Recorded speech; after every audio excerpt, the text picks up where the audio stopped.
It not necessarily, it's a very narrow view যে ল আমাকে কি পারমিট করে না। সংস্কারের পরিবর্তে গণমাধ্যমে দখল ও চাকরিচ্যুতি বেড়েছে বলে অভিযোগ করেছেন সাংবাদিক নেতারা। গণমাধ্যমের স্বাধীনতা নিশ্চিতে সরকারের নীতিগত অবস্থান পরিষ্কারেরও আহ্বান জানান তারা।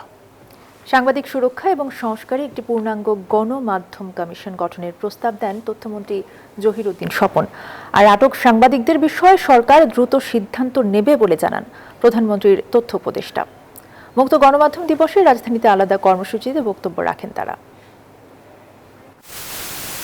বিশ্ব মুক্ত গণমাধ্যম দিবস উপলক্ষে তথ্য মন্ত্রণালয়ের উদ্যোগে রাজধানীর অফিসার্স ক্লাব প্রাঙ্গণ থেকে বর্ণাঢ্য র্যালির আয়োজন করা হয়। অংশ নেন তথ্যমন্ত্রী জহিরুদ্দিন স্বপন সহ গণমাধ্যম কর্মীরা।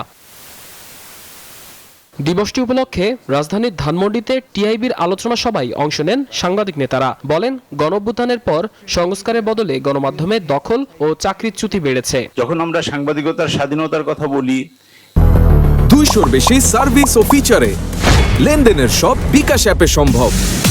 It not necessarily, it's a very narrow view যে ল আমাকে কি পারমিট করে না।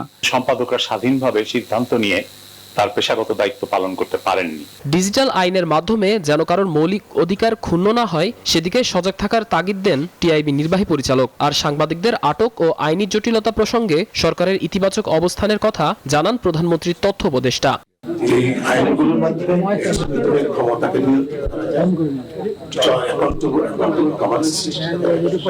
খুব দ্রুত যেগুলো করা যায় আমরা সবকিছু খুব দ্রুত করতে চাই। এই সরকার মিডিয়ার সাথে মিডিয়াকে গ্রো করতে দিতে চাই। এছাড়া তথ্য ভবনে আয়োজিত আলোচনা সভায় তথ্য বিশেষজ্ঞ নিয়ে পরামর্শ কমিটি এবং একটি পূর্ণাঙ্গ গণমাধ্যম কমিশন গঠনের প্রস্তাব দেন তথ্যমন্ত্রী।